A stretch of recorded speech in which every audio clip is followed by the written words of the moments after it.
Okay, hello everyone. My name is Lauren Kalis. I'm a resident of Moisture House in Hackney.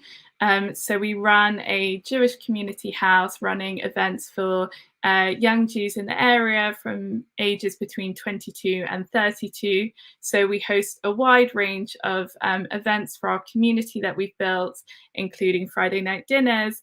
And we're really pleased to be hosting this important virtual lunch and learned today. So I hope that if you are watching, you have some nice lunch to be eating during this conversation. So it's been only 75 years since the Holocaust, where a new far-right ideological movement is seeking to build friendships with those it once persecuted, attempting to pit Jews and Muslims against each other. So what does Islamophobia look like in the UK today? How is the far right making inroads in the Jewish community? And why are some Jewish people increasingly seeking the far right as a solution? So we have witnessed Islamophobia increasing year on year, with many trigger events that cause a spike in Islamophobia also causing a spike in anti-Semitism. It is a sad but honest reality that parts of the Jewish community play a part in this Islamophobia.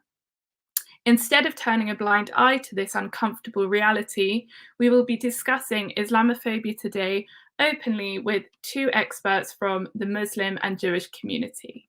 So I'm now going to introduce and hand over to our panelists. So we have Hannah and Atif. Thank you both so much for joining us. So Hannah, would you first like to start by introducing yourself and giving your primary thoughts on this topic? Sure. Thanks, Lauren.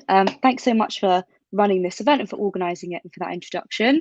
My name's Hannah Rose. I'm a research fellow at the International Centre for the Study of Radicalisation, which is an academic research institute at King's College London. We look at all forms of extremism and terrorism and assess how to counter that threat. So I work in the team which counters the far right. And at King's College London, I'm also a PhD student. So this is exactly my PhD topic, which is why I'm very excited to talk about it today, because it doesn't get much airtime. I'm sure everyone says that about their PhDs, but I'm pleased we're talking about this more and more. And my thesis is essentially on far-right philosemitism. So by philosemitism, I mean people who like Jews, but for many of the same reasons that many people dislike Jews. So if you think of, if someone said, I like Jews because they're rich, that actually has the same stereotypes in that anti-Semitism does. So that's what I mean by philosemitism. And it's sometimes a bit uncomfortable and tokenistic when it's felt by the Jewish community. So I'm going to try and intro this topic briefly and explain how this links to the mainstreaming of Islamophobia and also the way in which some people in the Jewish community are finding an ideological home on the far right, which is kind of a new trend. So the first way in which I conceptualize the far right is the radical and the extreme right. So those two kind of broad areas, and this is all kind of typified, are split by their use of violence. So the extreme right is generally pro-violence, the radical right generally doesn't use terroristic violence in the same way, and also their rejection or acceptance of working within democracy. They're both opposed to liberal democracy, but the extreme right rejects all forms of democracy. So the extreme right, you're thinking of people like neo-Nazis, white supremacists, for whom anti-Semitism is still very much a part of their core ideology. But what we see more and more among the radical right is this focus, first and foremost, on anti-Muslim hatred. And with that, over the years, has come almost an embracing of the Jewish community for a number of reasons. And they use this kind of liberal language. They more and more accept Jewish people, the LGBTQ plus community. We've seen within the EDL, there were a number of Sikh individuals who were quite high up. And so these aren't people that you'd necessarily think would usually be in the far right. And that's because the role of the minority in this area of the far right has changed. So specifically with regards to philosemitism, one reason is that there's more and more a focus on anti-Muslim hatred. And so for the far right, they think, well, Jews don't like Muslims, and we don't like Muslims, so we're now friends with Jews. Obviously, it's a misnomer that Jews and Muslims can be pitted against each other in that way. But they have this idea, you may have heard of great replacement theory, which is in some ways also relevant to the radical right. They think that they have this idea of this monolithic, violent Muslim invading force who are more and more coming into what they consider to be white European cultural spaces and changing the birth rates or trying to remove a sense of British culture, of native culture they perceive.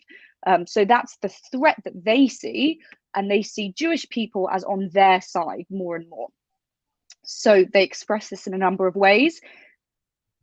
In this area of the philosemitic radical right, they're actually very pro-Israel because they see Israel as kind of the last European frontier against what they see as an invading Arab world. So they celebrate what they perceive to be Israel's whiteness, Israel's kind of, in some sense, European colonialism.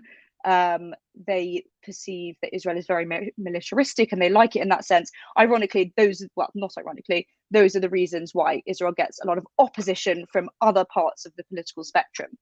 But for the far right, they think that's a great thing. So they support Israel. And that's why we saw last May, when there was the flare up there was like conflict between Israel and Hamas, we saw people like Tommy Robinson actually attend pro-Israel demonstrations in London. And on his social media platforms, he presented himself as kind of there to show solidarity with the Jewish people, with Israeli people. And he expressed that lots of Jewish people gave that support back to him. Actually, that's not really what happened. A lot of the Jewish community institutions came down very strongly against that. But there were a number of individuals who were very grateful to Tommy Robinson for that support. And that's a change from what we think of as the traditional far right.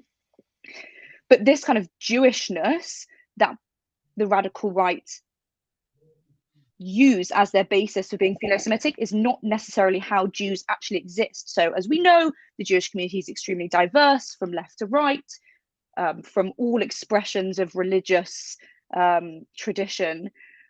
And that isn't necessarily recognized by the far right. They like Jewish people for these things that I've already spoken about, for what they see to be as anti-Muslimness, for what they see to be as pro-Israelness, not necessarily for what Jews actually are. So it's this externally derived framework of Jewishness, which kind of becomes uncomfortable when you think about someone liking Jews on that basis. They talk more and more about something called a Judeo-Christian culture, which is what they perceive to be a kind of native European culture, but which actually, if you think about how a lot of anti-Semitism throughout history is derived from Christian religion, Christian cultures, it's difficult to understand what this Judeo-Christian culture actually is. But you'll see politicians on the far right and far right activists kind of increasingly refer to this shared Judeo-Christian culture because they're trying to include Jews in the in-group. But in reality, it's not really ever explained what that means and what that looks like. And the final reason why they show solidarity with Jews is because they see anti-Semitism as solely a problem which derives from the Muslim community. As we all know, anti-Semitism comes from all parts of the political spectrum, including but not exclusive to the Muslim community. And that's the same way in which Islamophobia comes from the Jewish community. So they see anti-Semitism as a Muslim problem, and therefore they show solidarity with Jewish people on that basis. That's not to say that anti-Semitism doesn't also coexist alongside philosemitism. And we see a lot of people say, there have been comments that have been made by politicians who who are far right, saying things like, we've got to get the Jews on their side because the Jews have the money, the Jews have the power. That's both simultaneously philosemitic and anti-Semitic. So it's still the case that anti-Semitism remains, but it's almost deprioritized by these far-right actors at the moment. But one of the main outcomes of all of this, and I'll wrap up with this, is the way in which Islamophobia has increasingly been mainstreamed. And that works both ways, because they know that Islamophobia is almost tolerated more by the mainstream community, and they use that as a hook to draw people in, because anti-Semitism, because the Holocaust, and also because of lots of anti-Semitism throughout history, it's almost less accepted by the public. You can't be seen to be publicly anti-Semitic in the same way which in mainstream society, it's easier to get away with Islamophobia. It shouldn't be, but Islamophobia is far more mainstreamed and far more normalized among this area of the far right. But also what they do is they use Islamophobia as a shield, they use philosemitism as a shield from accusations of racism. So they say, well, you're calling us anti-Muslim, but we can't be racist because look at all these Jews who love us. Look at all these things we're doing to counter anti-Semitism. So that's the risk that Jewish people have here, is we're being used as political pawns by these far-right actors in order to promote Islamophobia. And that's why it's so important to have these conversations, because we need to come together as these two different communities who both face the rising threat of the far right and say that, not in our name. This is not what Judaism is. And we need to be showing solidarity with Muslim communities because of this huge rise in Islamophobia. And I'll leave it there for a moment. Thank you so much for taking such complex themes and actually explaining it so well. And it's clear that this is a joint threat that we need to tackle head on, and actually without having a proper understanding of it, we're not going to be able to tackle it as effectively as we need to. So thank you for that. Atif, over to you. Well, thank you, Lauren, for organizing this, and it's really a pleasure to be here. And thank you, Hannah, for your opening words. I think they were really insightful. I learned a lot as well. And just to introduce myself, I'm a journalist who used to work at the BBC, and now I work for an independent news organization called AnalystNews, and also for a religious broadcaster called MTA International. And I'm actually working on a documentary about how and why people of faith are being imprisoned around the world just because of what they believe, right? And how there's state persecution happening. So people of my community, which is the Ahmadiyya Muslim community, we're actually banned from practicing our faith in Pakistan, so we're outlawed completely, and there's state persecution there. We're jailed even just for saying things like Assalamu alaikum, which is the Islamic greeting of peace. But before I, started in journalism, I actually did a lot of blogging, and a lot of that was just countering a lot of the anti-Islamic hate that there was online and even in the mainstream media. And I had to try to defend my own religion and also prove that Islamic principles are actually not in conflict with Western values, right? Which is often the perception, because there was a study a few years ago that about half of Britons believe that Islam is incompatible with democracy and Western values, which isn't actually the case. So I've written op-eds about that as well.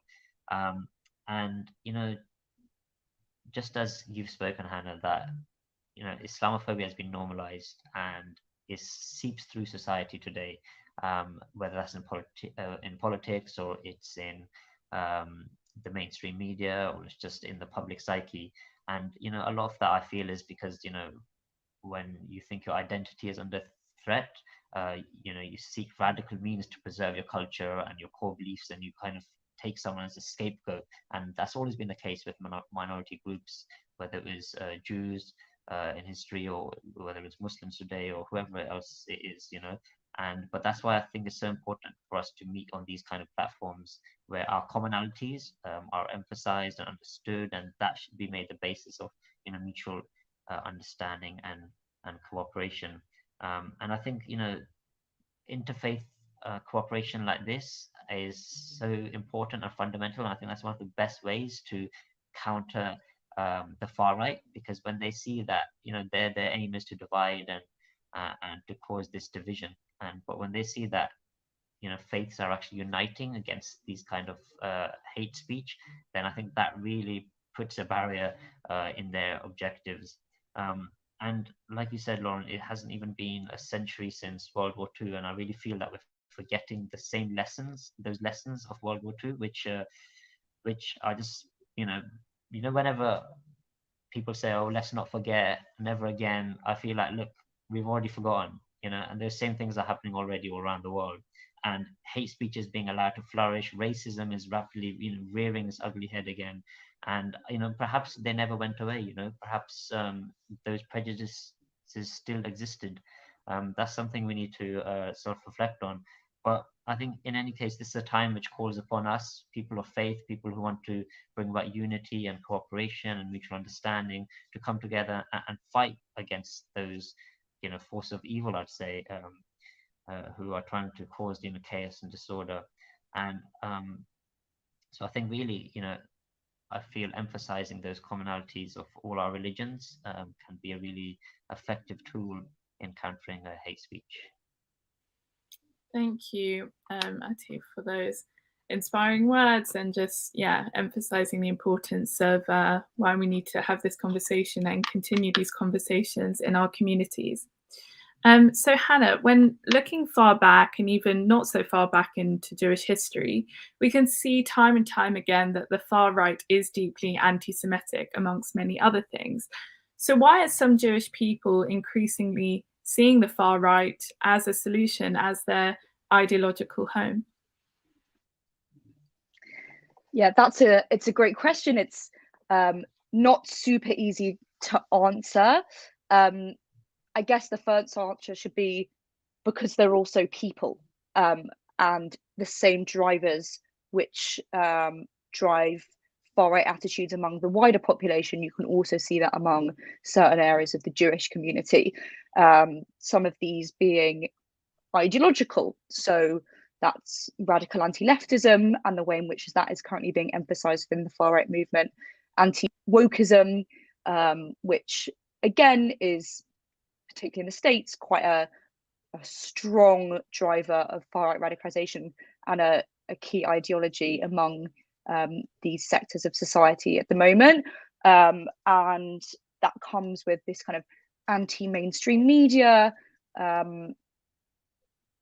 rhetoric, which is kind of in some ways is a driver of these conspiracy theories.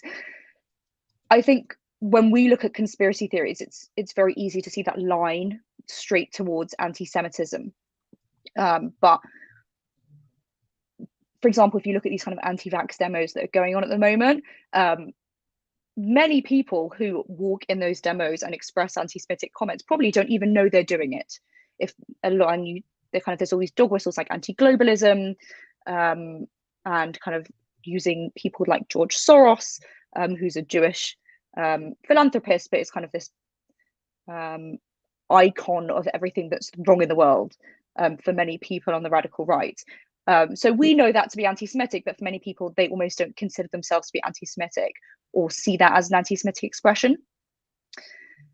In some of these kind of the rhetorics that I spoke about before really speak to parts of the Jewish community, especially individuals who maybe consider Muslim communities to be the source of anti-Semitism more than others. That could be to do with personal experience, that could be to do with how their other ideologies are influencing their belief in that. But that is one driver of Islamophobia. Again, it's really difficult to talk about this because I'm having to be very careful with my words. That's not to say that there is no anti-Semitism in the Muslim community. There's also Islamophobia in the Jewish community. But when we talk about extremism, we talk about essentialization of issues. We talk about boiling down issues to their kind of one word, was it 140 characters or something? And trying to pit different issues against each other. So people who try to pit Muslim and Jewish communities against each other because of Islamophobia, because of anti-Semitism, that's where we see that extremist element coming through. There's also a lot of people who in political spaces prioritize pro-Israel sentiment above a lot of other facets of their identity or ideological belief.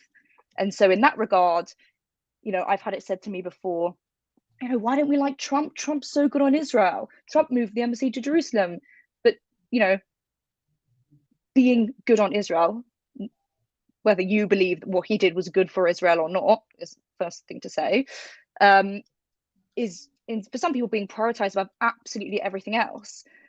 And that's where the far right are increasingly drawing these people in. If you look at the, political mainstream, and especially in the UK in the context of anti-Semitism in the Labour Party and on the left for the past, 5-7 years, some people more and more are thinking, these are the only people who stand up for us. And you hear that quite a lot, no one else will speak the truth about this community on this issue. The media aren't telling the truth, but they see only the far right to be the ones really telling the truth. That's because in these spaces, the far right are coming out with catchy narratives and recruitment phrases, which are really dragging and bringing people in to spaces where they haven't been before.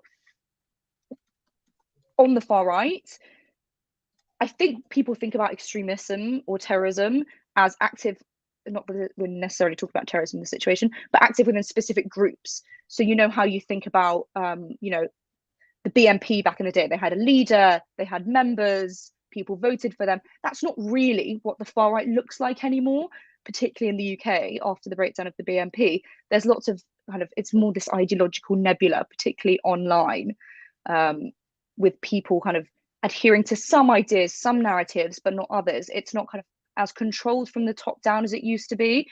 So what that means is that people are finding themselves more and more in far right forums where these ideas are being beamed down onto them in framings which, as I said before, are using liberal language and the language of equality to try and draw people into unequal ideas.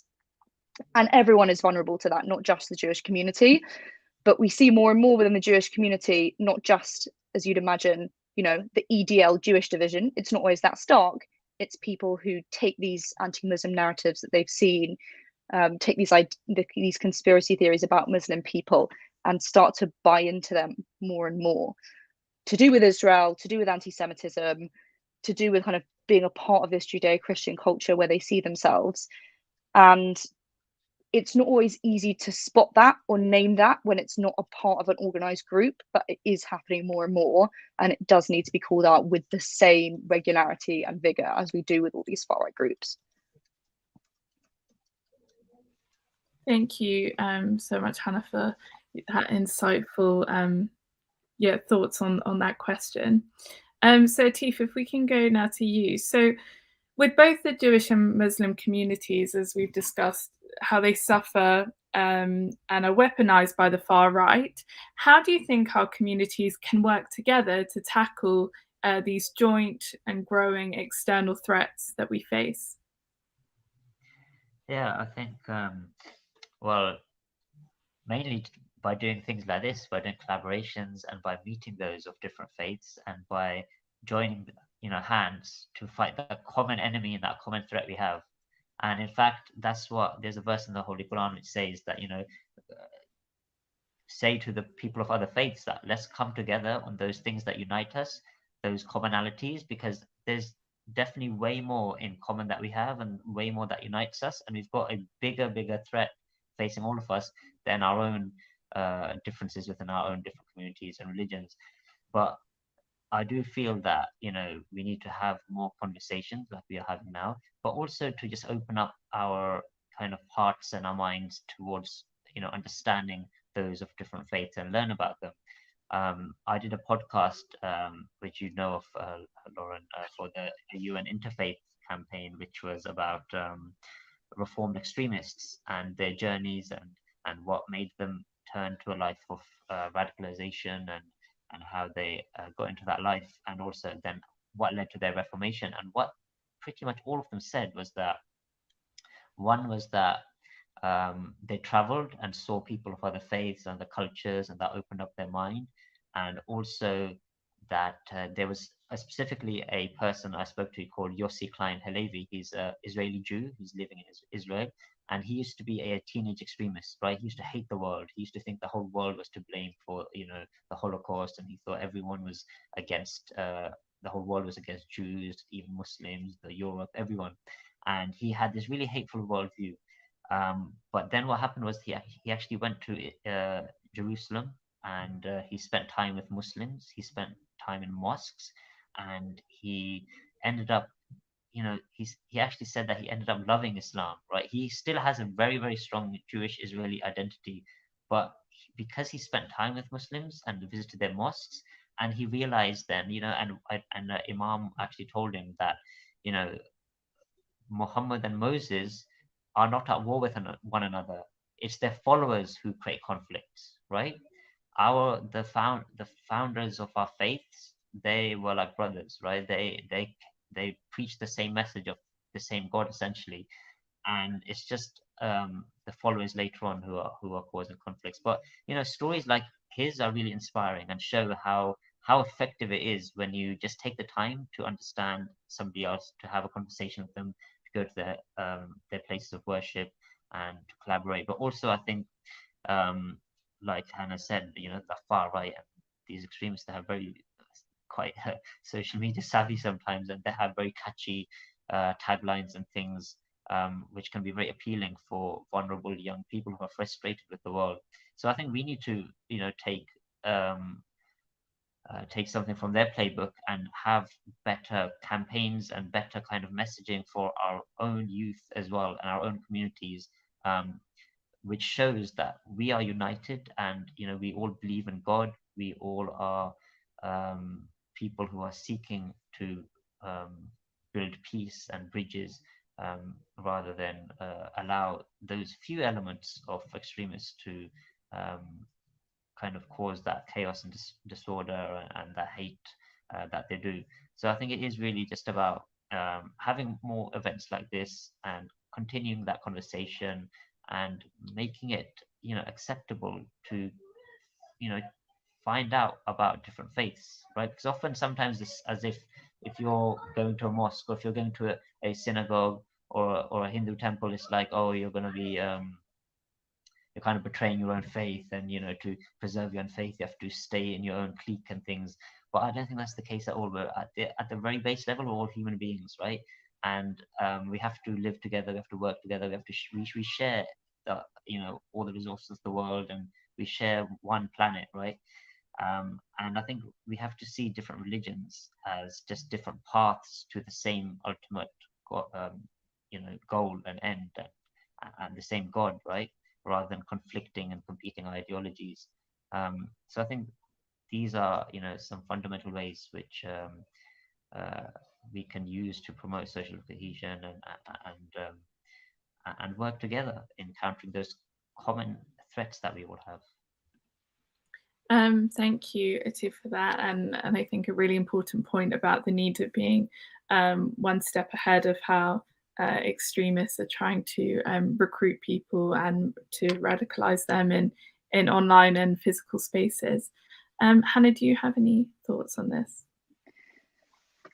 Yeah, I mean, I so strongly agree with everything Atif was saying. I think he voiced it really well. I think these interfaith conversations are so important, but often we're already kind of preaching to the converted. I imagine a lot of people watching this already somewhat agree with what we're saying. And so we need a way in which we can push this message out into the wider communities. But whenever I've kind of tried to do that before, I've just come across a lot of barriers. I think a lot of people go into these conversations with bad faith and look almost for the ways in which they can get out of it. So, oh, this person, isn't good on this issue, or we're not sure about this thing that someone said once. And actually, interfaith, and if we truly want to work together and overcome these issues that we're jointly facing, then we need to go in with more good faith and try and look at, as Atif said, the things which we have in common. And we may still have disagreements on specific issues, but that's not a reason to bow out or a reason not to work with someone in many cases. So I think we need not only interfaith and encounters, as Atif highlighted, the huge benefit which these sort of encounters can have, but also joint strategies to come together to build something together, because what the far right is seeking to do is divide us and pit each one of us against each other. So our response to that needs to be joint from the get-go. And it's not enough to talk about interfaith but just have one Jewish person in the room, or talk about interfaith but just have one Muslim person in the room. It needs to come from both communities and be true and genuinely helpful to both of those communities. And I think, as Atif said as well, there's also a kind of digital literacy, emotional intelligence piece with regards to social media and being more resilient to radicalizing messaging. I kind of despair at Twitter, and also read it all day, every day, as I'm sure most people do, in equal measure. But I think we need to kind of build up in ourselves and also among the wider population how to recognize when something is trying to tell you something that is oversimplified. And in many cases, that does lead to this essentialization of both Jewish and Muslim communities. But we also need a way to address what are, in some cases, and that's not to say with Islamophobia and anti-Semitism, but many people who become extremists have originally legitimate grievances which can be addressed through other means, but they funnel that into becoming extremists and later adopt the ideology. Is a common pattern of radicalization, not every time, but sometimes. So we need to kind of find what these grievances are and divert people away from extremist pathways into resolving them, and give, some people become extremists, and this is a broad generalization, because of an issue that's happened in their life or because of some bad circumstances that they're in. And that's kind of, they found the only way out to be these extremist radicalizing ideas, but we can kind of embrace them and bring those encounters, as Atif said, and work together to address them. And I think the final thing is also to highlight the good things. There's a lot of bleak things going on in the world, and there's a lot of Islamophobia, and there's a lot of anti-Semitism. And so not only in these conversations, but wider, we should be celebrating each other and all faith and minority communities that do good things and good work and have these good conversations. And as I said, it can be really hard because I don't agree with a lot of people on many issues, but that's not a reason to not do this work. It's a reason to work even harder. Thank you so much. And I think, both of our communities are at threat. And I think it's a very natural human instinct when that happens to look inwards. But we need to prioritize continuing to look outwards and to challenge our own perceptions, which are held, as we've both said, by both of our communities, and come together. Interfaith work can be really powerful, and it needs to go beyond kind of sitting around for a dinner, but actually having challenging both communities, because both of our communities will benefit as a result.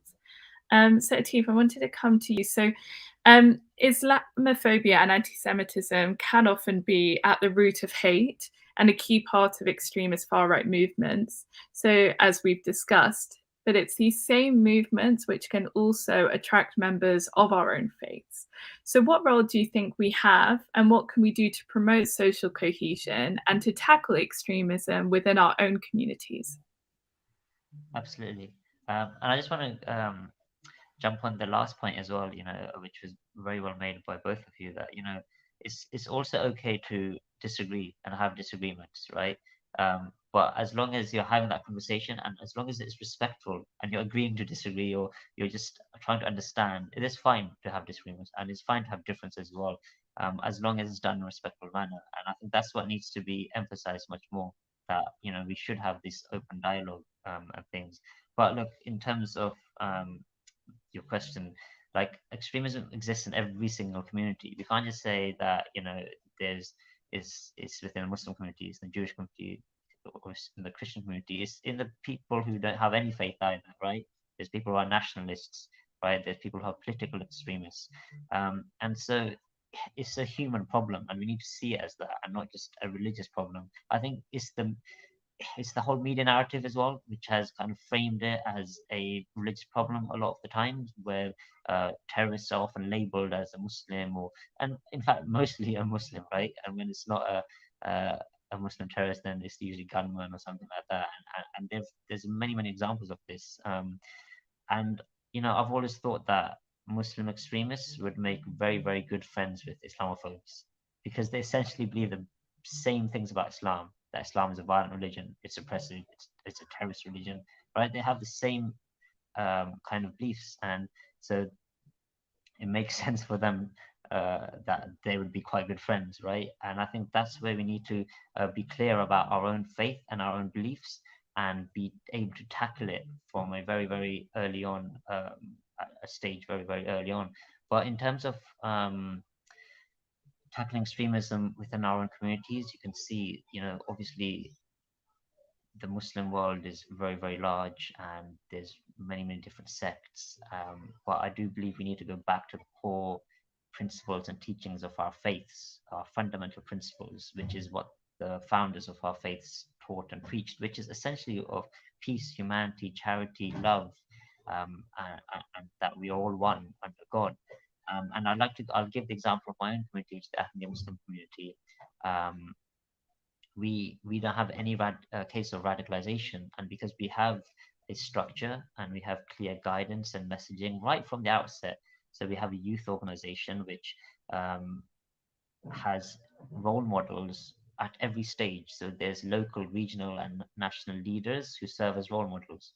And like Hannah said, very, very often it's frustrations in people's lives, which leads them to be kind of influenced by these, predators, I'd say, who would try to target them and lead them into this dangerous path.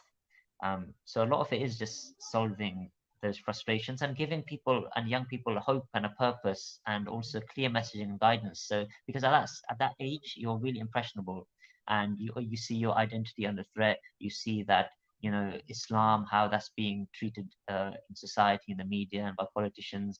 And then so that's how, ISIS was so successful in recruiting people from the Western world. They said that, look, in your country, this the Western world, they're against Islam. Look how they're treating you. Come join us. That we're going to start, this Islamic empire again, this caliphate, this false caliphate that it was.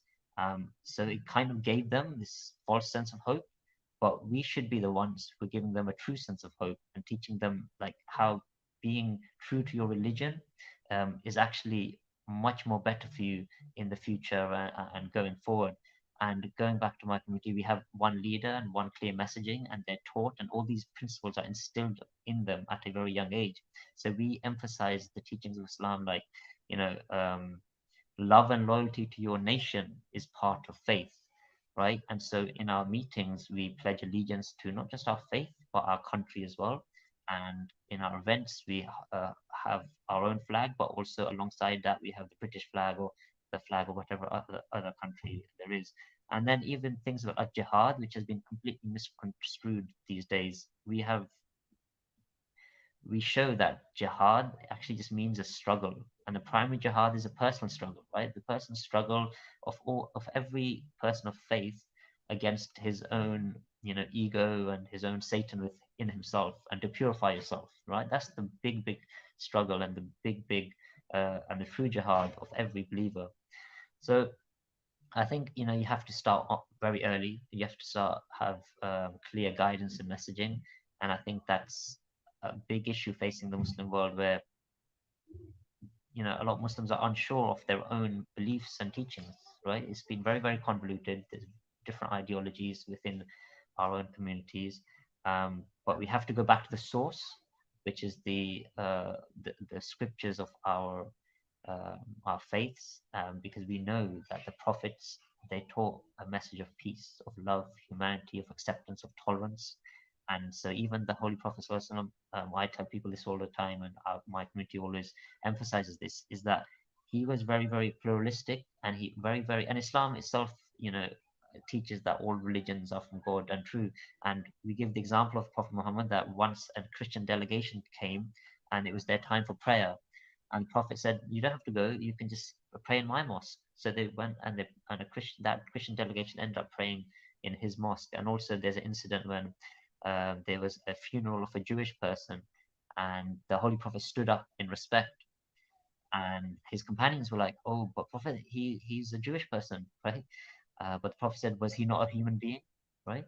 So little incidents like that, is really important to instill those teachings and principles within our own communities and members of our own communities, especially the youth at that very young age. And things like that, I think, are very, very effective in countering radicalization within our own communities.